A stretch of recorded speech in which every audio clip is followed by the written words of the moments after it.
Buenas tardes a todos, bienvenidos por estar aquí en una charla más. Muchas gracias a MetaWorld Congress por este espacio en el que podemos compartir y aprender un montón de cosas sobre muchísimos temas y hoy en concreto sobre inteligencia artificial aplicada a la medicina y a la salud. Tengo aquí conmigo a dos cracks de este tema, a Estefanía Estevez y a Tamara Ruiz. Pero bueno, antes de presentarlas yo creo que mejor que se presenten un poco ellas y que os digan cuál es su trayectoria y en qué están metidas ahora mismo y después empezaremos un debate. Vale, pues por empezar yo, por ejemplo, yo soy Estefanía Estevez, soy ingeniera de telecomunicaciones, pero soy doctora en neurociencia. Me doctoré en mi laboratorio con mis neuronitas y luego he estado trabajando como manager de proyectos de investigación a nivel internacional, sobre todo proyectos europeos, y actualmente soy divulgadora científica y investigadora y docente en la Universidad Europea de Madrid, con proyectitos de inteligencia artificial y nuevas tecnologías aplicadas a salud y neurociencia, claro.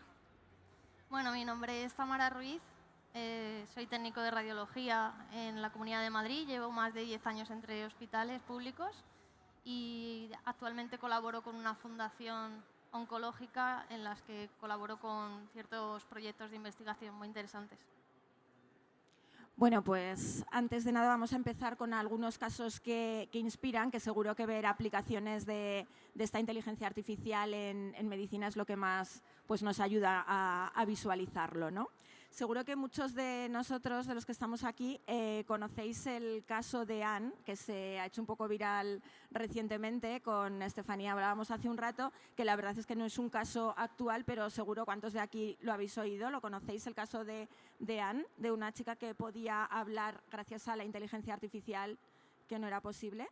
Vale, pues Estefanía nos va a contar un poco sobre este caso, cómo funciona y cómo se ha logrado hacer esto y bueno, y qué es lo que ha mejorado realmente ahora, porque no es un caso nuevo. Sí, justo a mí me sorprendió porque se viralizó y me preguntaron para algún periódico y algún programa de radio para explicarlo. Se ha viralizado ahora en 2025, pero realmente el artículo importante, por así decirlo, salió ya en 2023 con los resultados del primer estudio que hicieron con Anne, que no es un nombre real, pero para mantener el anonimato de la paciente. Y lo que se ha hecho en 2025 es mejorar el modelo que ya se desarrolló y se validó en 2023. Entonces, realmente el caso de Anne, que no es tampoco único, pero es un caso muy bueno, es un ejemplo muy bueno de IA aplicada a neurociencia y de nuevas neurotecnologías. Anne lo que le han puesto es un implante cerebral. Viene a ser una matriz de electrodos, que son unos sensores de voltaje que se colocan sobre la corteza cerebral, sobre la superficie del cerebro, y estos electrodos registran la actividad eléctrica de las neuronas. En promedio, cuando grupos de neuronas, sobre todo en la superficie, disparan, pues estos electrodos recogen esas señales. Y lo que se ha hecho es entrenar un modelo de inteligencia artificial, de deep learning, para aprender a decodificar esas señales. A mí me gusta decir que no puede leer la mente, que qué es la mente, que qué es un pensamiento. Todavía los neurocientíficos no sabemos dónde están los pensamientos, ¿vale? Creemos que son patrones de neuronas que se activan y se repiten los mismos patrones, pero no podemos decirte cuando piensas en croquetas se está activando la 1, la 3 y la 68 billones 50. Todavía no hemos llegado tan lejos. Pero sí lo que se hace es que con un vocabulario predefinido a la paciente se le dice piensa en hola, adiós, piensa en gato. Esta paciente que había sufrido un ictus había perdido la capacidad de articular palabras, pero ella seguía pudiendo intentar articular esas palabras, aunque sus músculos orofaringios no funcionasen. Entonces esa actividad se registra cuando ella lo intenta.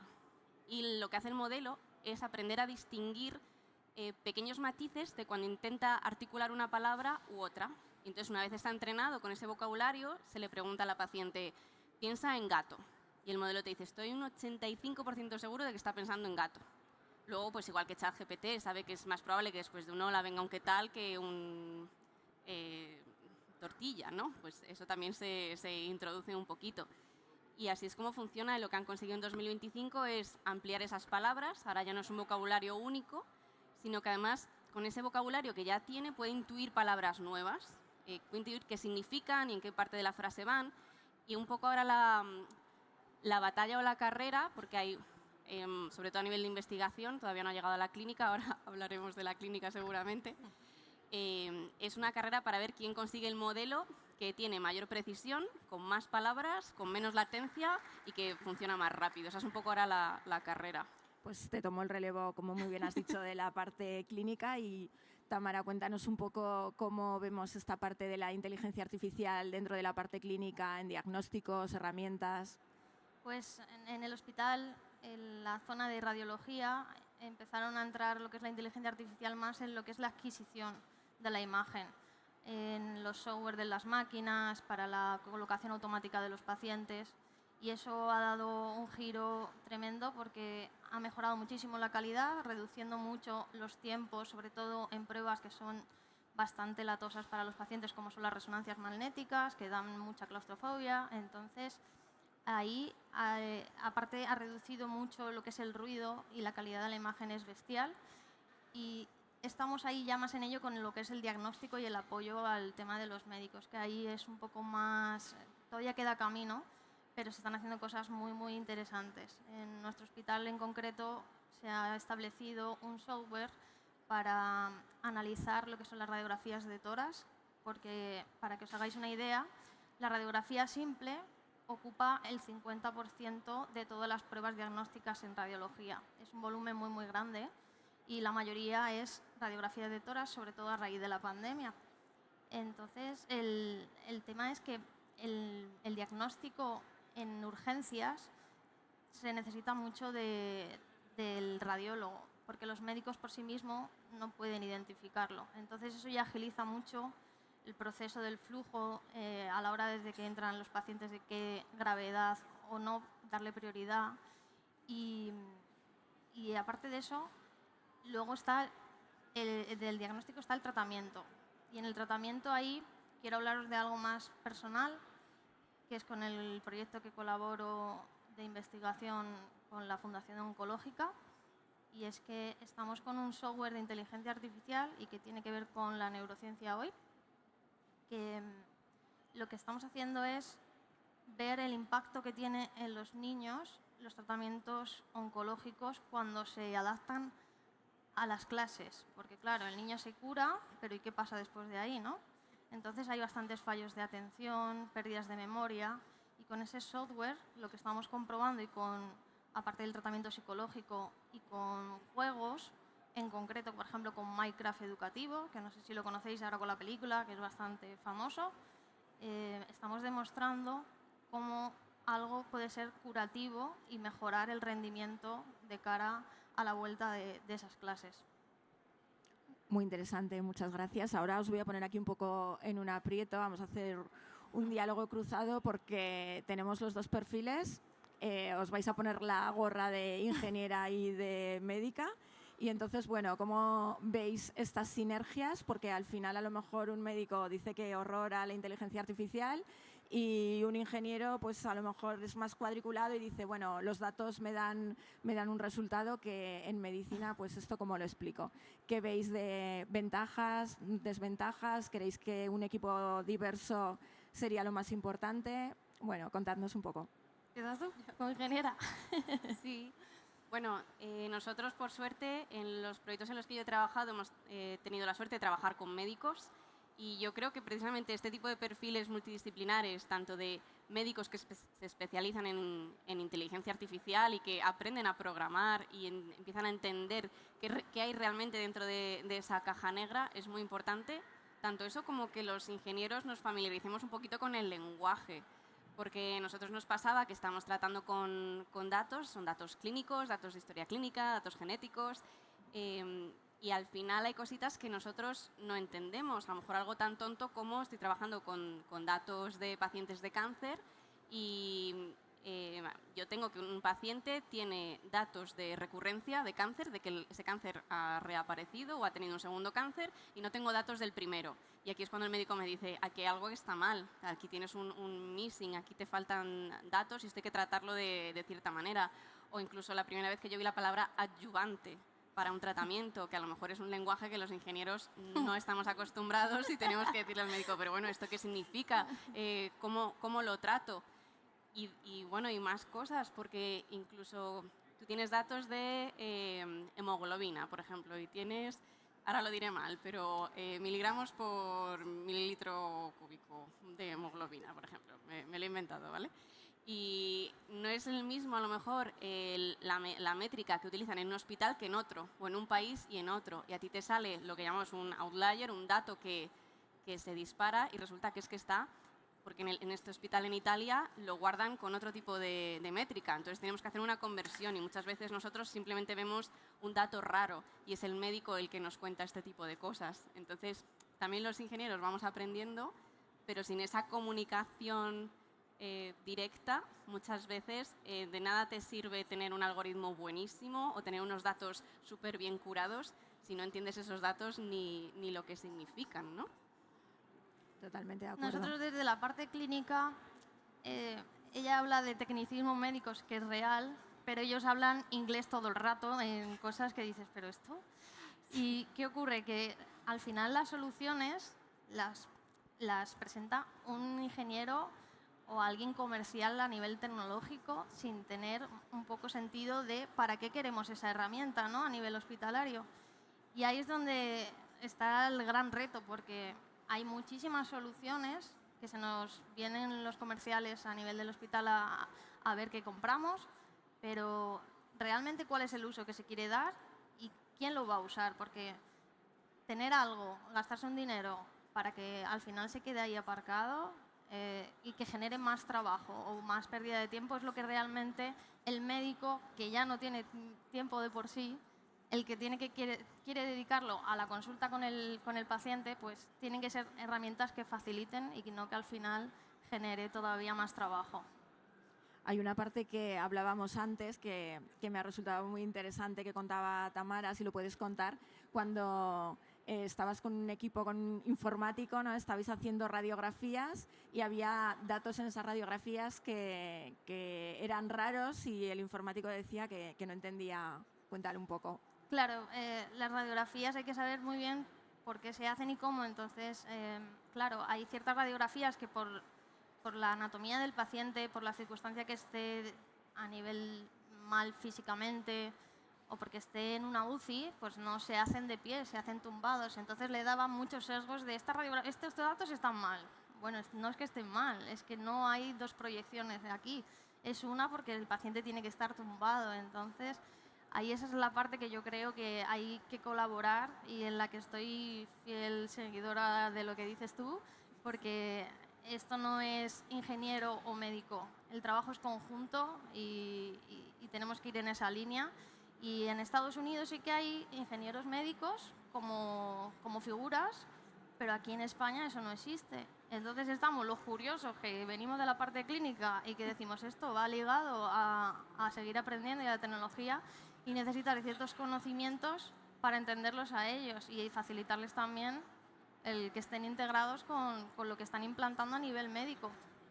Totalmente de acuerdo. Creo que esta confianza y colaboración, ¿no?, con estos dos perfiles crea un equipo multidisciplinar, como decía Estefanía, que es lo que nos enriquece y nos ayuda a salvar las vidas. Y precisamente pues un poco de esto también de confianza. ¿Qué confianza crees que podemos tener y qué barreras con la IA? Porque al final pues utilizar ChatGPT para preguntarle algo y decir, bueno, lo que me ha dicho es un poco válido o no, pero utilizar esos datos y análisis de una inteligencia artificial, pues sí que la vida de un paciente dependa de ello, es un poco más complicado, ¿no? Entonces, bueno, ¿qué barreras veis allí o cómo veis un poquito este tema? Yo tengo muchas, empieza tú si quieres. Bueno, por un lado, muy interesante lo que comentabas del perfil del ingeniero biomédico. Yo hice el máster en ingeniería biomédica y no existía el grado en ingeniería biomédica. Ahora imparto docencia en el grado de ingeniería biomédica y es una carrera relativamente nueva, están saliendo carreras nuevas. El grado de neurociencia creo que lo tenemos solamente en la Carlos III, si no me equivoco, y es la primera universidad que ha implantado un grado exclusivo de neurociencia.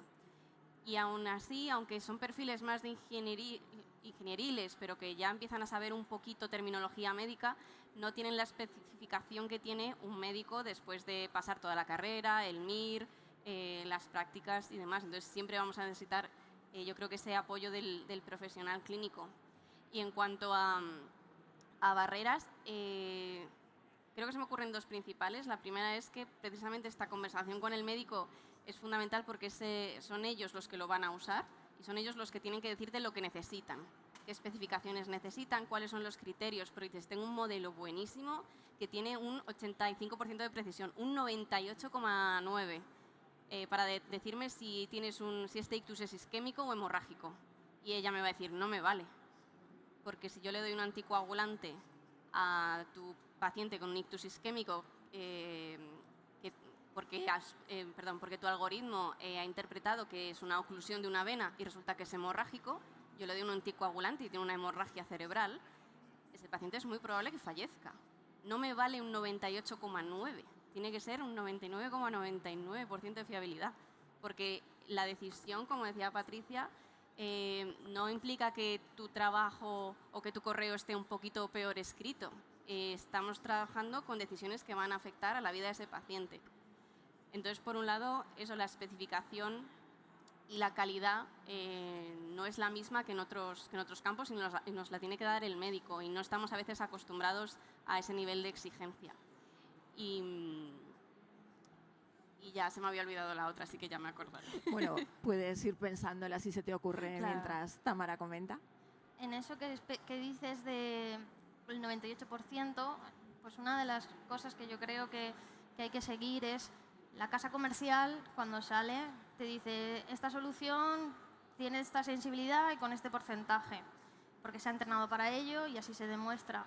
Pero es en el inicio y realmente hay que tener una continuidad en seguir entrenando ese algoritmo. Entonces, una de las principales barreras es que no tenemos una base de datos a nivel de España por todos los temas legales que hay europeos que nos pueda seguir facilitando ese entrenamiento, así como la interoperabilidad de los hospitales, tanto públicos como privados. No hay una sinergia ni entre comunidades, ni entre atención primaria y especializada, y eso es una realidad que se vive en sanidad. Tenemos grandes profesionales, pero aparte de todo el tema ya político, es todo esto a nivel de lo legal, porque desde que se implanta una solución hasta que se le acredita con ciertos certificados, hasta que se le avala el poder entrar a un hospital, pueden pasar más de 2 años. Entonces, es una pérdida tremenda de tiempo y de dinero. De hecho, se está implementando, no sé si lo conocéis, el European Health Data Space. Es una iniciativa europea que empieza a implementarse en 2025 y precisamente, o sea, ya está aprobado, se va a hacer, y legalmente por reglamento europeo todos los hospitales de Europa van a tener que subir sus datos clínicos con un formato específico que creo que todavía no han especificado. De hecho, esta parte de la interoperabilidad es muy importante, por lo que os decía, hemoglobina en distintos formatos, o incluso algunos hospitales te preguntan si eres fumador o no, y otros te preguntan si eres fumador o no, si lo has sido antes, el número de paquetes que fumabas diarios. Entonces, no te cuadra a la hora de mapear unos datos con otros, y se pretende hacer un registro interoperable que sea a nivel europeo y que se pueda solicitar acceso, por supuesto, cuidando mucho la protección de los datos. Para eso tenemos nuestro reglamento de protección de datos a nivel europeo también, para que esos datos siempre sean anónimos, pero forzar un repositorio común que nos permita tener, ya no solo trabajar con 10.000 mamografías para entrenar mi modelo, sino que tengo millones de datos de pacientes europeos con los que puedo trabajar, y eso yo creo que además va a dar mucha seguridad a los médicos a la hora de justificar las decisiones que toma el algoritmo, que la última palabra siempre la va a tener un profesional sanitario, entre otras cosas a nivel legal. Si la decisión la toma una inteligencia artificial y pasa algo, no podemos llevar a la inteligencia artificial a la cárcel, ¿no? Entonces, no podemos llevar a juicio a la inteligencia artificial. Eso es un tema bastante delicado. Al final, la decisión última la tiene que tomar un profesional. Y creo que es importante también que los médicos y el personal sanitario entiendan que esto va a ser una herramienta más. Igual que antes no tenían resonancias magnéticas. pues ahora vas a tener inteligencias artificiales que te van a ayudar a que tú tomes esa decisión. Ahí quiero añadir una cosa en Sí. relación a ella porque me parece muy Añade. interesante y es tirarnos un palito hacia sanidad, y es así, pero hay una gran resistencia al cambio y eso tiene que cambiar. No puede ser que los médicos no se adapten, como cuando digo médicos es todo el personal sanitario, a todo lo que viene. Tenemos que abrir la mente, formarnos en la medida de nuestras posibilidades para colaborar y ir en esta línea, porque al final ellos implantan el software, pero realmente tú cuando lo estás supervisando tienes que saber dónde y cómo falla y por qué, para poder seguir supervisando y ver qué es lo que ocurre ahí. Entonces, ahí sí que quiero, como barrera, que tenemos que abrir la mente y formarnos todos. Desde luego creo que eres un ejemplo en este caso, porque como se te ocurrió, estábamos también eso hablando y yo digo, pues recuerdo a lo mejor gente que sí, yo voy por ciencias, quiero hacer algo de ciencias, pero matemáticas horror, no quiero tener nada que ver con un ordenador, me voy a dedicar a sanidad y sanidad no tiene nada que ver con ordenadores y con nada de esto. ¿Tú cómo decides dar el salto y decir, bueno, sí, voy a meterme en la IA y a programar en Python? Yo siempre he sido un poco friki a nivel tecnológico y me apasiona, pero por eso estudié radiología, porque iba ligado a todo lo que son el tema de las máquinas con todo digital. No hace tanto estaban todavía revelando como antiguamente las fotografías y te daban ahí, te tenías que esperar un montón de tiempo en la sala de espera para decirte, ¿está hecha bien la radiografía? Márchate. Y en nada de tiempo mirar dónde estamos. Pues creo que la inteligencia artificial yo la llevaba siguiendo tiempo y entre los grandes cambios que va a producir a nivel mundial, creo que en sanidad es especialmente bonito lo que viene. Y estoy en una de las profesiones para mí más especiales y bonitas y entonces creo que siempre hemos entendido la salud como acudes al médico y te curan. Pero creo que con lo que viene es una manera de anticiparnos a cosas que puedan ocurrir a nivel genético, que pueda producirse un ictus, qué secuelas puede tener el Alzheimer, mucho más de lo que sabíamos, porque todo siempre se ha documentado con papel. Si todo eso lo llevamos a lo digital y empezamos a unir patrones, creo que es una manera de predecir preciosa. Pues ya nos estamos casi quedando sin tiempo, súper interesante todo lo que decís, pero antes de cerrar la mesa sí que me gustaría pediros como un mensaje de cierre, pues un poco lo que queráis. Tamara ha dicho, pues lanzó aquí una barrera que me encuentro, o un mensaje esperanzador, o incluso si pues darnos algún recurso, libro, divulgador al que seguir, si nos interesan este tipo de temas, o eso, todo vuestro, un minutito. Bueno, divulgador al que seguir, podéis seguirme en Contando Sinapsis, eso desde luego. hay que barrer un poquito para casa y ahí cuento cositas de avances, sobre todo de neurotecnología. Pero un mensaje esperanzador, se vienen cosas, como decía Tamara, súper bonitas. Creo que no hay que tenerle miedo a la inteligencia artificial en salud, creo que hay que tenerle respeto, creo que hay que tener una regulación no estricta, pero sí una regulación muy bien pensada, sobre todo para proteger al paciente, que es lo que viene Europa intentando desde hace ya varios años. Es difícil porque ya hemos visto en algunas charlas que el crecimiento de la inteligencia artificial va tan rápido, a unos niveles, a unas velocidades tan rápidas, que a la velocidad que nosotros ejecutamos las leyes, implantamos las leyes, ya nos ha adelantado por la derecha la inteligencia artificial. Ya tenemos que volver a actualizar las leyes, siempre van un pasito o dos o tres por detrás. Y ese va a ser un gran reto. Pero creo que aparte de eso no hay que tenerle miedo, que vienen cosas súper chulas, todos tendremos nuestro gemelo digital. Estaremos totalmente, nuestros datos a nivel, no solo nuestra altura, nuestro peso, nuestros genes, todo nuestro historial clínico, nuestros hábitos, nuestro estilo de vida, lo que comemos, no en el sentido invasivo, sino en el sentido de que lo que nosotros queramos proporcionar voluntariamente, porque siempre vamos a tener esa opción de hacerlo voluntariamente, va a estar registrado y nos va a poder predecir el riesgo que una persona como individuo tiene de tener una enfermedad o de que esta persona en la esclerosis múltiple progrese de una forma o de otra, o de que este tratamiento a esta persona le vaya a servir y a esta no, que eso pasa un montón y pierdes mucho tiempo, sobre todo, por ejemplo, en oncología. Pues es que a lo mejor esta terapia emergente, con todos los datos que tengo de esta persona, puedo decirte con tanta seguridad que este tratamiento le va a ir mucho mejor que este otro. a esta persona, porque ahora lo hacemos con estudios poblacionales de estadísticamente, primero pruebo esto y ya si falla pruebo esto otro. No, no, nos saltamos un montón de pasos y agilizamos procesos. Yo creo que a nivel de salud nuestra calidad de vida va a mejorar mucho si lo utilizamos bien. Yo creo que es un mensaje esperanzador. No sé si vosotros os asusta, yo lo veo como algo esperanzador. El mío también. Yo no creo lo que dicen de que la inteligencia artificial va a quitar muchos puestos. A nivel de salud seguro que no, pero sí que tenemos que estar todos a una.